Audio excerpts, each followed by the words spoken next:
Hello dear students, in today's lecture we are going to learn Newton's laws of motion.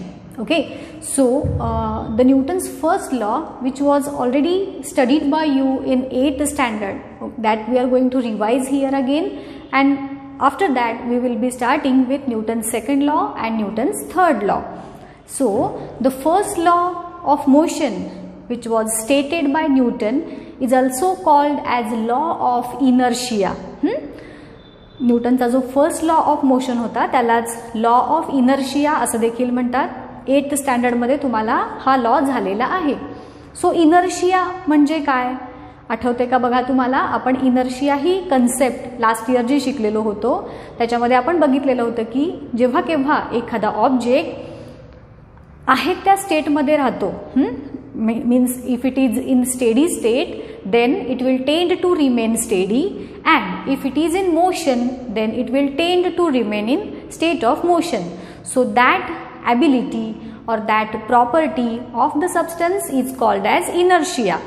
आहे त्या position मध्ये राहण्याची त्या particular ऑब्जेक्टची tendency त्याला म्हणायचं inertia. So Newton's first law is based on that tendency which is called as inertia. So न्यूटनचा first law बघण्याच्या आधी आपल्याला आधी इनर्शिया ही कन्सेप्ट बघायची आहे.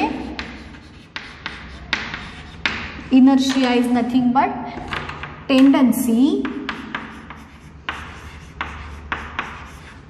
Of an object to remain in state of rest or of motion. जर object rest पोझिशनमध्ये असेल तर तो रेस्टमध्येच राहण्याची त्याची टेंडन्सी असते, किंवा if it is in motion then it will tend to remain in state of motion. That ability is called as inertia, and the Newton's first law is dependent on this inertia. And what is that law? Newton's first law tells us that if an object is steady, it will tend to remain steady, and if it is in motion then it will tend to remain in motion unless and until an external unbalanced force acts on it. असा न्यूटनचा third law आहे. या इनर्शियाच्या definition सारखा सेमच law आहे, फक्त त्याच्या पुढे एक आपल्याला ऍड काय करायचं आहे बघा, की मी इथे लॉ लिहिते. an object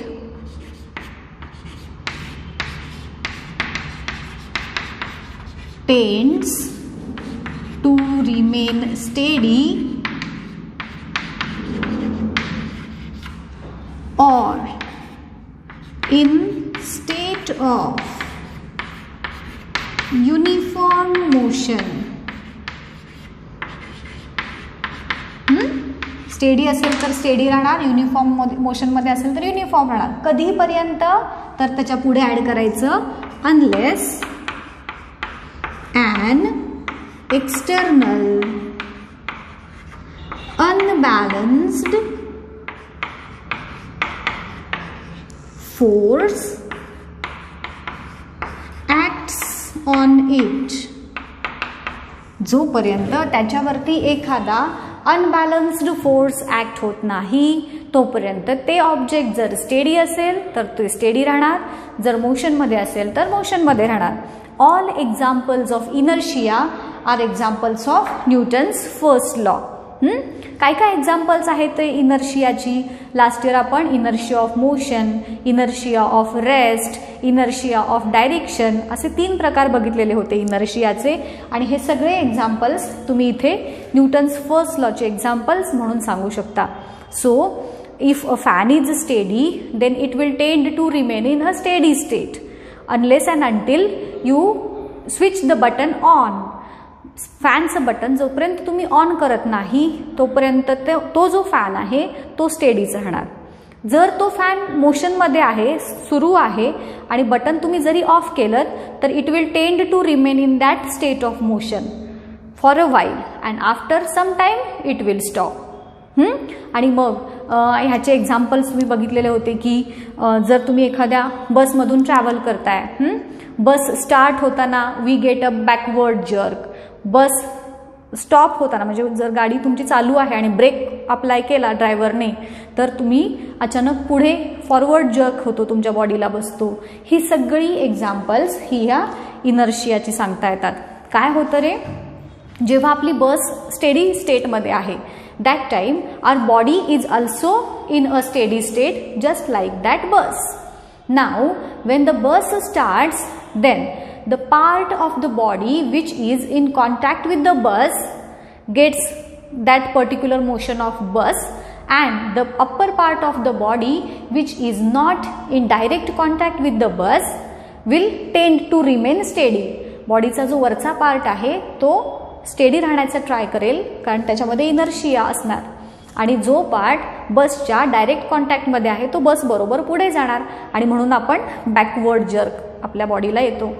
जेव्हा बसला ब्रेक अप्लाय केला जातो तेव्हा काय होतं, आपला जो बॉडीचा पार्ट जो बसच्या कॉन्टॅक्टमध्ये आहे that part will stop along with the bus. Brake दाबल्यानंतर दाबल्याबरोबर बस थांबते, बस बरोबर आपल्या बॉडीचा जो पार्ट त्या बसच्या कॉन्टॅक्टमध्ये आहे तो देखील थांबणार, and the upper part of the body will tend to remain in motion. आणि म्हणून बघा ब्रेक दाबले की आपली बॉडी फॉरवर्ड जर्क होतो बॉडीला. So all these examples are examples of inertia.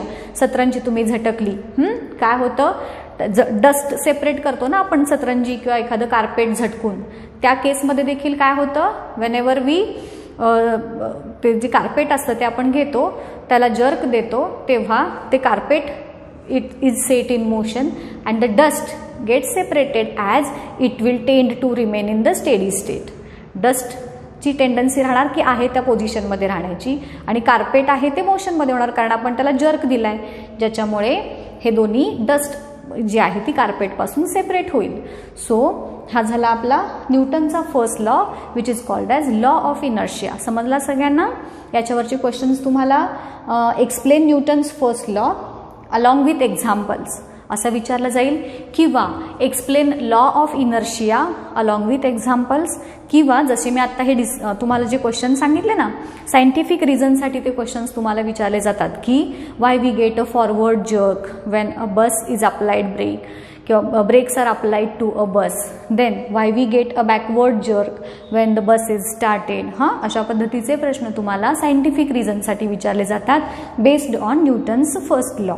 Okay, now next is Newton's second law of motion which is also called as law of momentum. हा देखील क्वेश्चन तुम्हाला 1 मार्क्ससाठी विचारला जातो की Newton's first law is also called as dash dash. काय म्हणणार तिथे तुम्ही की Newton's first law is also called as law of inertia. Similarly, Newton's second law of motion is also called as law of momentum. So हा न्यूटनचा second law समजून घेण्यासाठी तुम्हाला आधी मोमेंटम म्हणजे काय हे माहिती असणं गरजेचं आहे. So let us start the second law.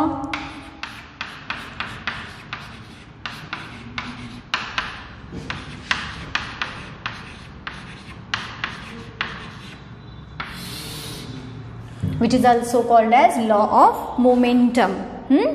आता मोमेंटम म्हणजे काय ते बघूयात आधी. त्यासाठी तुमच्या टेक्स्टबुकमध्ये एक एक्झाम्पल दिले बघा.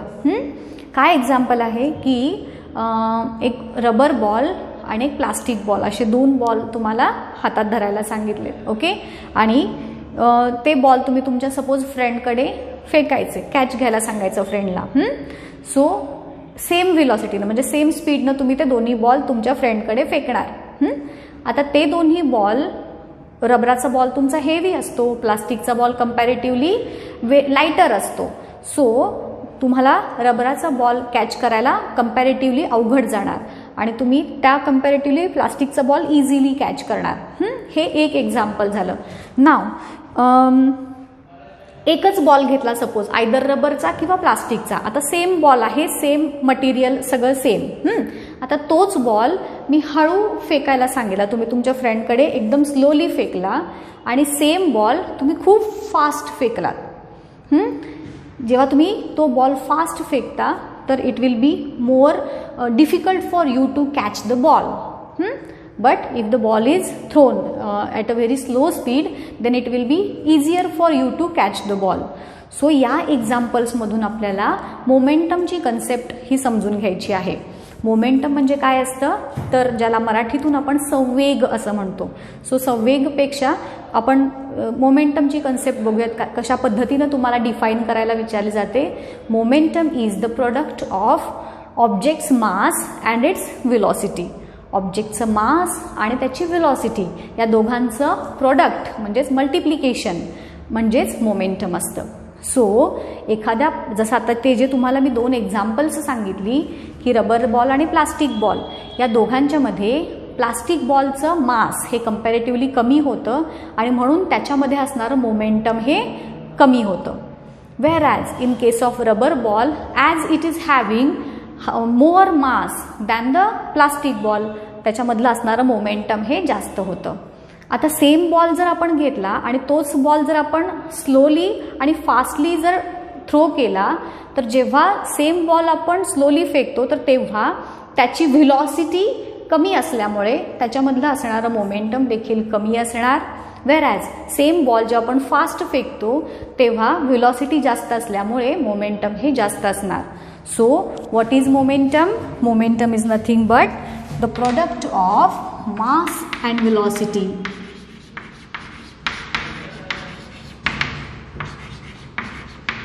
मास इंटू व्हेलॉसिटी.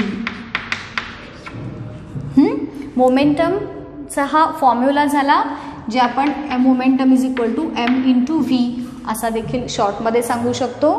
आता हे जे मोमेंटम आहे it is a vector quantity. Velocity आली ना, सो व्हेलॉसिटी ही वेक्टर क्वांटिटी आहे. So momentum is also a vector quantity. आता याचे युनिट्स कसे सांगायचे, पाठ न करता सांगते तुम्हाला. ह्याचे युनिट्स लक्षात कसे ठेवायचे मला सांगा. मासचे unit, what are the units for mass?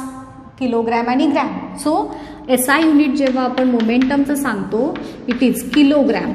मासचं unit kilogram into व्हेलॉसिटीचे unit metre per second. So मोमेंटमचं SI unit kilogram into metre per second.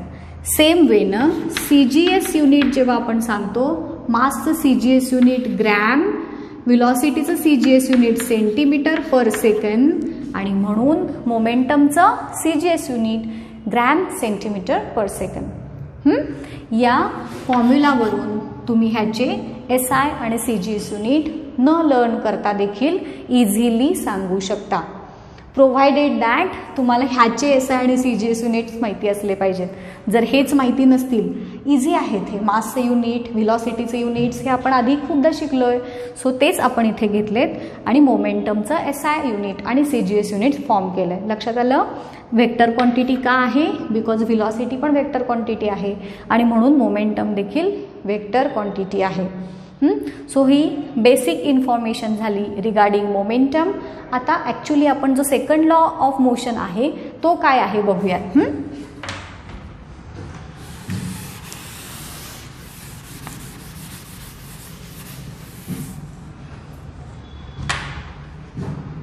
हां, आता actually second law of motion आहे. It is related to momentum आणि तो काय सांगतो बघा. Rate of change of momentum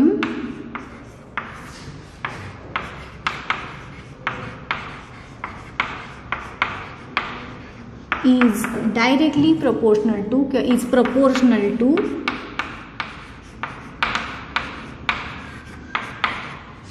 force किंवा applied force and the change in momentum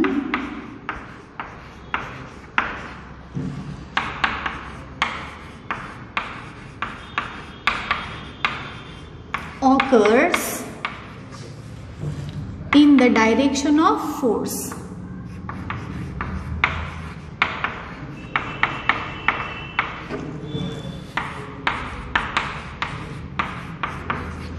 Rate of change of momentum is proportional to applied force and the change in momentum occurs in the direction of force. जी डायरेक्शनची फोर्सची direction असते तीच मोमेंटमची देखील direction असते. Okay, so आता हा law explain कसा करायचा बघूया.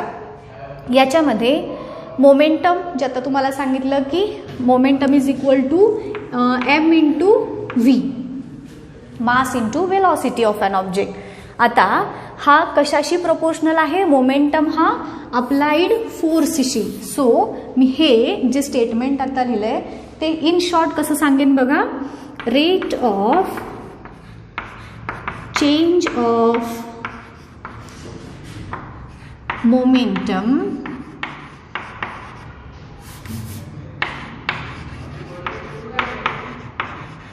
is proportional to applied force. So this is the Newton's second law. आणि याच्यामध्ये काय सांगितलंय की the change in momentum occurs in the direction of force. ज्या डायरेक्शननं तुम्ही फोर्स अप्लाय केला आहे त्याच डायरेक्शननं मोमेंटममध्ये जो चेंज आहे तो दिसून येतो. आता याच्यावरून आपल्याला एक डेरिव्हेशन काढायचं आहे. ओके, काय डेरिव्हेशन आणि कशा पद्धतीनं काढायचं ते बघा. तुम्हाला फर्स्ट कन्सेप्ट मोमेंटम कळाली. मोमेंटमवरती तुम्हाला 2 मार्क्सचे क्वेश्चन्स विचारले जातात. Then this is the law, हा सेकंड लॉ ऑफ मोशन आहे. आणि आता ह्या लॉचा यूज करून आपण फोर्सचे फॉर्म्युला आणि त्याचे युनिट्स कशा पद्धतीने डिराईव्ह करायचे ते बघूया. आता बघा, suppose there is one object. Suppose this is one object, that this object is having its mass say m. m हे त्या ऑब्जेक्टचं मास आहे. Now this object is having some initial velocity that is u. Initial velocity आपण u ह्या लेटरने indicate करतो. So this object having mass m and having initial velocity u.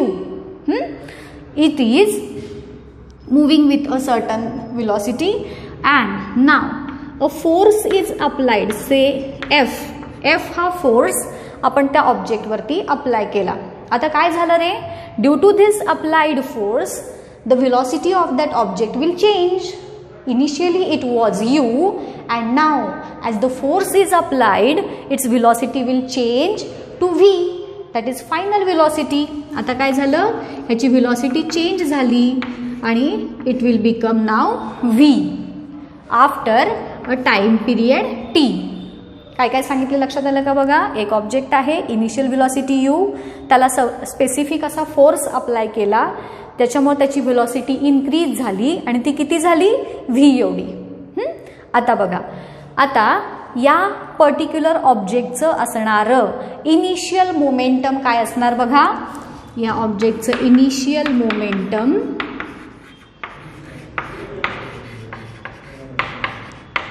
what is momentum? m into v.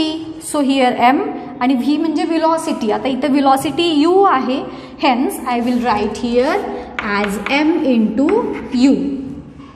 Now what will be its final momentum?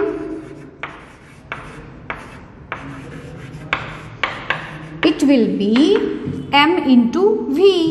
so I will write here mv after time t. Now rate of change of momentum, momentum मध्ये होणारा change हा काय असतो रे? Final momentum minus initial momentum असतं. Acceleration मध्ये आपण जसं बघितलेलं होतं, rate of change of acceleration is equal to final velocity जे आहे, rate of change of velocity म्हणजेच ॲक्सेलरेशन बघितलेलं होतं आपण, isn't it? So it is final velocity minus initial velocity upon time. हे कसं आपण ॲक्सेलरेशनचा फॉर्म्युला डिराईव्ह केलेला होता, सेम वेनं इथे आपण मोमेंटमसाठी पण फॉर्म्युला डिराईव्ह करताना तशाच पद्धतीनं लिहिणार आहोत. सो मी रिमेनिंग जो पार्ट आहे तो इथे लिहिते. हा,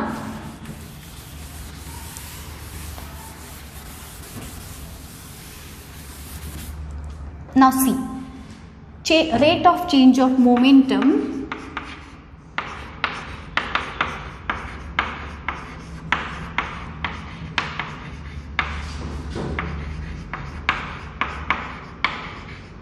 म्हणजेच काय असणार रे? चेंज इन मोमेंटम, बरोबर? म्हणजेच फायनल मोमेंटम, कारण फायनल व्हेलॉसिटी ही नेहमी ग्रेटर असते असं आपण शिकलोय. हेन्स जेव्हा केव्हा आपण मोमेंटम मधला पण चेंज जो आहे तो डिसाइड करताना आधी फायनल व्हॅल्यू घ्यायची आणि मग इनिशियल व्हॅल्यू घ्यायची. So rate of change of momentum is equal to final momentum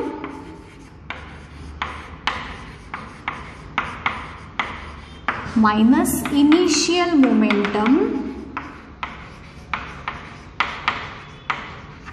upon time. With respect to time change झालाय, हेन्स आपण टाइम पण घेतला. नाव what is final momentum? mv. So mv minus what is initial momentum? mu upon t. Now what will do? What you will do afterwards? This m is common, so I will take m common in bracket v minus u upon t. Now tell me, what is this? This is the formula of acceleration, isn't it? So instead of this, I will write here a, because a is equal to v minus u upon t, isn't it? So here instead of this, I will write as m into a. So what I got? I got rate of change of momentum is equal to m into a. सगळ्यांना कळालं काय काय केलं आपण ते? अजून पुढे आहे हे डेरिवेशन, पण समजलं का बघा? मी शॉर्टमध्ये परत एकदा सांगते. This is the Newton's second law of motion. According to this law, मी ह्या लॉला इथे शॉर्टमध्ये कन्व्हर्ट केलं की rate of change of momentum is proportional to force. Okay, now we considered one object which is having mass m, initial velocity u, त्याच्यावरती आपण एक फोर्स अप्लाय केला.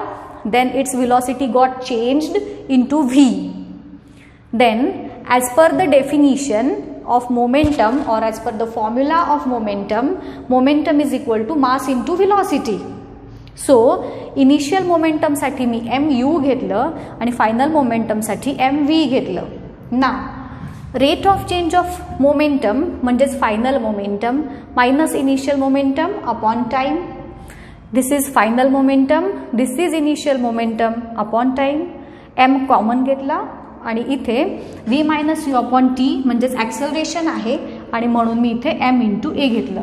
म्हणजेच मला काय मिळालं? Rate of change of momentum equal to m into A, असं मला इक्वेशन मिळालं. Now rate of change of momentum म्हणजेच f आहे, बरोबर? म्हणून मी इथे काय लिहू शकते? रेट ऑफ चेंज ऑफ मोमेंटमच्या जागी f इक्वल टू ma असा लिहिला. अँड नाव किंवा f इज आधी आपण म्हणू प्रपोर्शनल टू ma म्हणू. f is proportional to ma, कारण rate of change is proportional to applied force आहे आणि मी इथे फोर्स घातलं, हे इक्वेशन मिळालं. आता यालाच आपण असं देखील लिहूयात, इज इक्वल टू खाली घेते F is equal to KMA, where this K is constant of proportionality. असं प्रपोर्शनॅलिटीचं साईन लिहितो ना आपण, सो त्याच्याऐवजी आपण असं देखील लिहू शकतो. आणि म्हणून I get formula that F is equal to MA. So this is the formula to calculate the force which is applied on any object. Momentum चा formula, momentum is equal to m into velocity, mass into velocity. हा momentum चा formula झाला. हा आपण काय काय फॉर्म्युले बघितले बघा? मास इंटू व्हेलॉसिटी हा मोमेंटमचा फॉर्म्युला झाला. या फॉर्म्युल्याचा यूज करून आपण हे डेरिवेशन घेऊन फोर्सचा फॉर्म्युला डिराईव्ह केला. बट इथेच आपलं थांबत नाही हा डेरिवेशन, याच्या पुढे जाऊन आपल्याला या फोर्सचे युनिट्स पण बघायचे आहेत. फोर्सचं SI युनिट आहे, मी आता हे इथलं पुसते. Okay,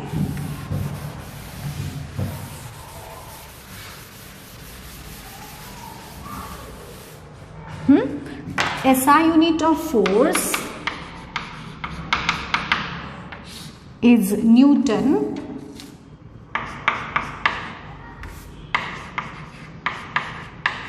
That is N, capital N.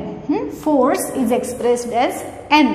जसं आपण मास किलोग्रॅम ग्रॅम मध्ये मोजतो की नाही, तसं फोर्स हा न्यूटन हे या युनिटमध्ये काउंट केला जातो. आणि CGS युनिट आहे डाइन. आता आपल्याला ह्या 1 न्यूटन आणि 1 डाईनची डेफिनिशन पण फॉर्म करायची आहे, which is very very very important for you for 1 marks. 1 मार्कच्या क्वेश्चनमध्ये तुम्हाला हे हमखास यापैकी काही ना काहीतरी विचारलं जातं की हा एफचा फॉर्म्युला विचारला जाईल किंवा SI युनिट, CGS युनिट, किंवा how will you define 1 Newton और डिफाईन 1 डाईन. ती सुद्धा मी तुम्हाला एक छोटीशी ट्रिक सांगणार आहेच की ज्या ट्रिकचा यूज करून तुम्ही एका डेफिनिशनचा थ्रू दोन्ही डेफिनिशन लिहू शकताय. काय आहे बघा. आता पहिल्यांदा आपण लिहूयात 1 न्यूटनची definition. The force which causes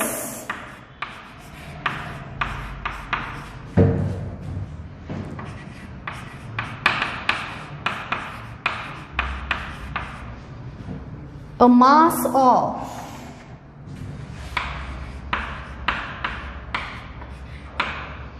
1 kg to move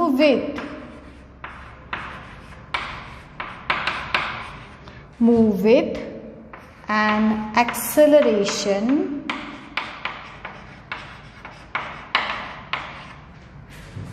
of 1 meter per second square. आता बघा, हा जो फॉर्म्युला आहे ना एफचा, त्या फॉर्म्युलावरून हे डेफिनिशन्स आपल्याला कसे फॉर्म करायचे त्याची ट्रिक सांगते. नीट ऐकताय सगळे? Okay. See here, this is the formula for force, that is mass into acceleration. आता मासचे SI युनिट आणि CGS युनिट काय आहेत त्याच्यावरून ही डेफिनिशन तयार करायची बघा, आणि ॲक्सेलरेशनचे पण. So what is the SI unit of mass? That is kilogram. What is SI unit of acceleration?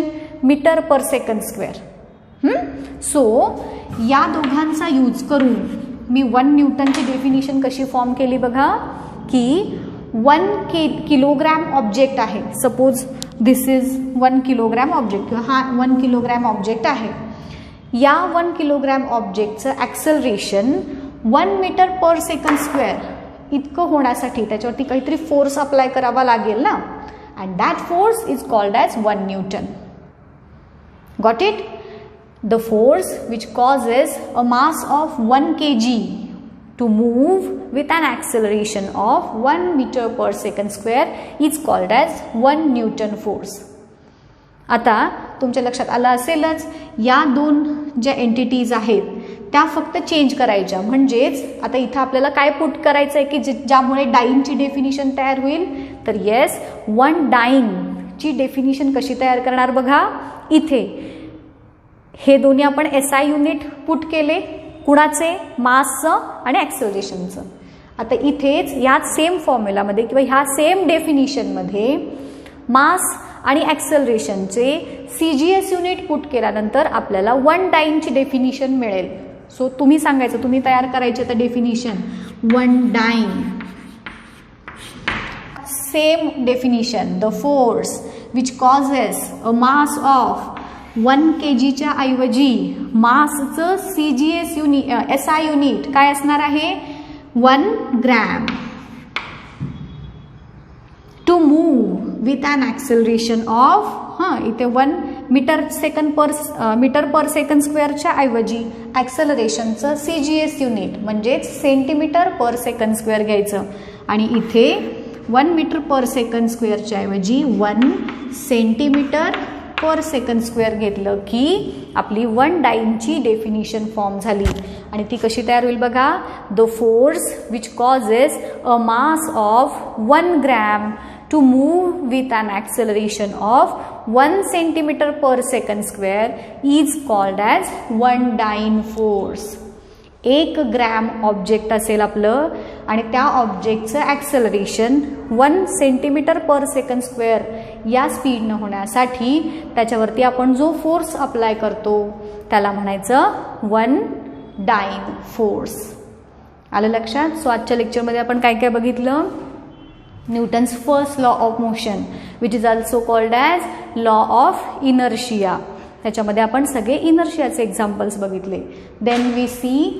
Then we saw Newton's second law of motion, which is also called as law of momentum. In that we first saw Momentum. What is momentum? Momentum is the product of mass and velocity. Then we saw how we derived